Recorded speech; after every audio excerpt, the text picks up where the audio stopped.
Alright guys, so today I'm going to be showing you a hack on another new little camera that I picked up recently. It's a Sony CyberShot W800.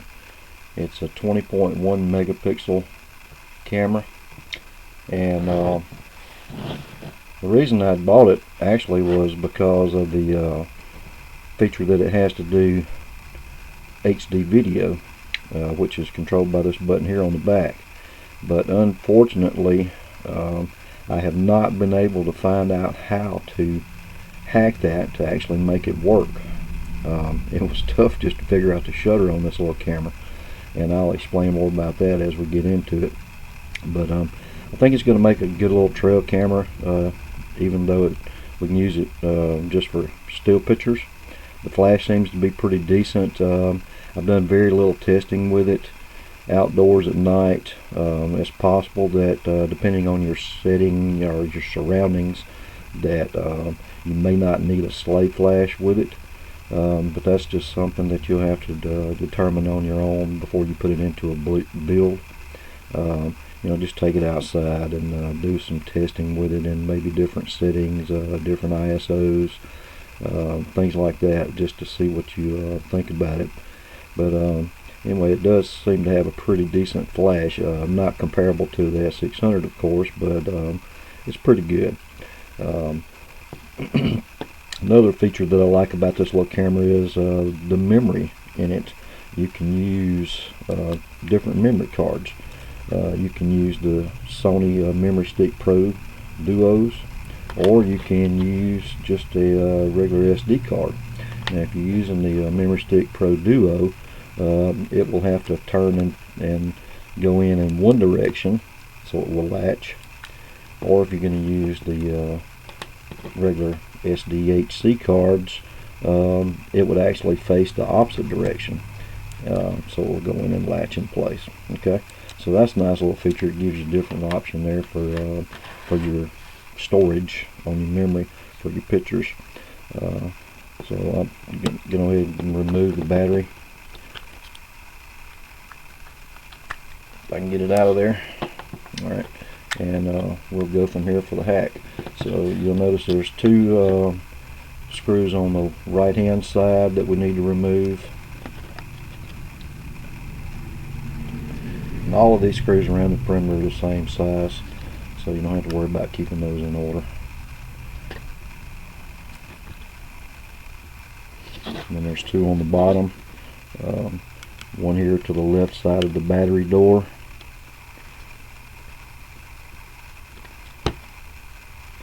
and one to the left side of the tripod hole.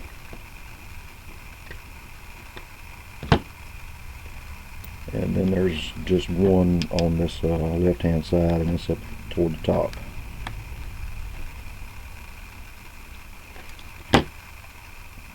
Okay, now that we've got all the screws out, we can go ahead and separate the camera. And we're only going to need to take off the back cover for this camera. Let's see if we can get this thing coming off here. I'll match my battery door, see if that'll help.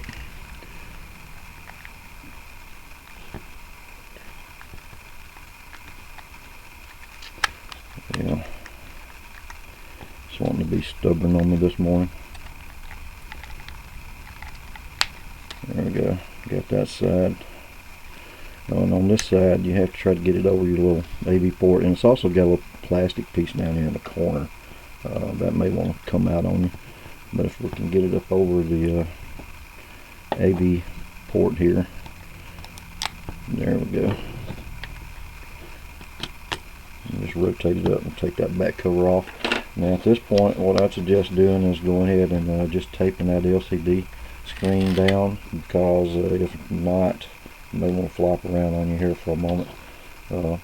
Okay, now we're going to remove our menu board on the back, and it's got two screws, one here toward the bottom right corner and one up here toward the top left. And we're basically just taking this board off just to get it out of our way, so we don't do any damage to it when we're soldering on our wires.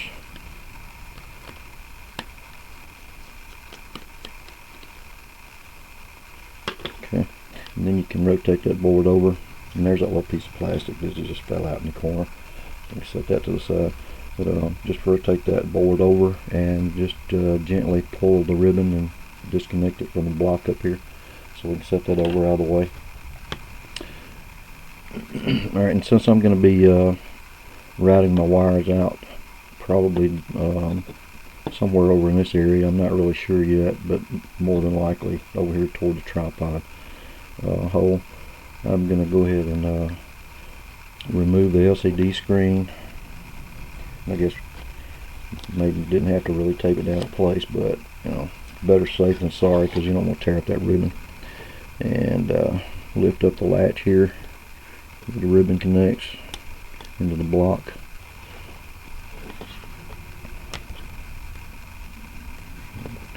Get our LCD screen up, and you'll notice that it's kind of taped to the LCD holder, so gotta be careful there. Get that tape up, and then remove the ribbon. Set your LCD screen out of the way, and we'll take off the LCD bracket. And it looks like there's 4 screws holding on. One here, one at the top right, one at the top left, and one at the bottom left. So we'll just go ahead and remove those.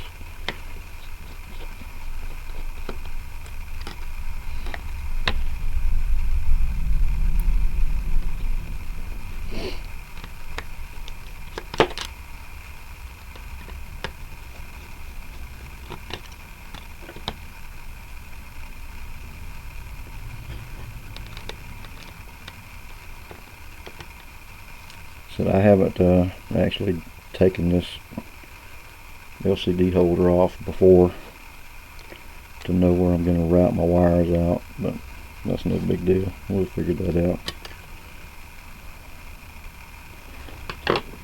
Okay, now lift that up and get it out of the way. Set it to the side. Now, you don't actually have to take the front cover off of this camera in order to do the hack on it. Where we're going to be doing the hack is up here in this at the header, and it's not one of my favorite spots to be able to, you know, to do a hack on a camera, but for this one it's actually the best way to do it.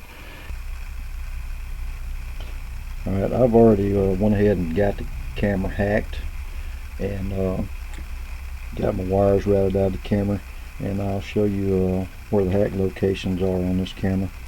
At the header up here is where we're going to need to solder our wires to, and you have to be really careful up here when you're doing this, because if you bridge any of those pins together, it's going to cause your camera to malfunction. Now there are 2 pins that we will need to bridge together, and I'll tell you about those in just a moment. But starting at the left hand side, the last pin to your left is going to be your external negative wire and your power common. So you'll need to solder either 2 wires there or split it off outside the camera. The next pin to the right, which I have a white wire here, that's going to be your power, and then pins 3 and 4 are what you're going to need for your shutter. Pin 3 is a focus, and pin 4 is the shutter, and you can just bridge those together and put a single wire there. Alright, then the next pin over, pin number 5, is going to be for shutter common, and then the very last pin to the right, pin number 10, that's going to be your external positive wire location. And I just routed my wires down and have them taped in place, and over here, and I ran out the tripod hole down here. But when you're routing your wires, you need to you know, make sure you don't cover up any mounting screw hole locations, like right here for the LCD holder, and that's really about the only one that you're going to have any problems with, is going to be that one there, because of your common wire being so close to it. So when you mount that LCD holder back on, just make sure that your wires here are clear and you don't pinch or cut those. So I'm going to go ahead and get the camera back together, and then I'll come back and show you that the hack works on it. Alright, so I've got the camera back together, and I'm going to show you that the hack works on it. Back you up just a little bit here, and I've got it wired up with a servo. Oops. So now if I take my power wire and touch it to one of my commons, either the external negative or my power common wire, camera powers up. And let me get something here to kind of brace it if I can. And now I'll take my shutter wire and the shutter common, get those together for you, and we'll get a picture. And once again, shutter and shutter common. Yeah. There we go. Get a picture. Shutter and shutter common, and we'll get a picture. And power it back off. Power and power common. Alright guys, that's the hack for the Sony W800, and I'm going to connect this up to a Safari camera controller, and then I'll come back and show you it operating with the control board. Alright, I've got the camera connected to the Safari camera controller, and I'm running the flash programming that would be needed if you're going to have slave flash using the flash backpacker. I'm going to turn the board on. I've reduced the timing for the walk test just for the purposes of this video, so it doesn't sit here and take so long to go through that. The camera's going through the warm-up stage now, where it'll be charging up your slave flash. Now we're in walk test. Walk test is just completed. So if I activate it, the camera powers up, and we take a picture. And it's going to give the flash time to recharge. And then if we activate it again, it will take another picture. It takes a few seconds. And there we go. We just took another picture. And we'll wait for it to recharge the slave flash and activate it, and we'll get another picture. So anyway guys, that's the hack on the Sony W800, and I think it's going to make a nice little trail camera. It was quite a tough one to figure out the hack on and finally get everything working, but I believe I've got it going, and it's going to be good to go from here. Thanks for watching.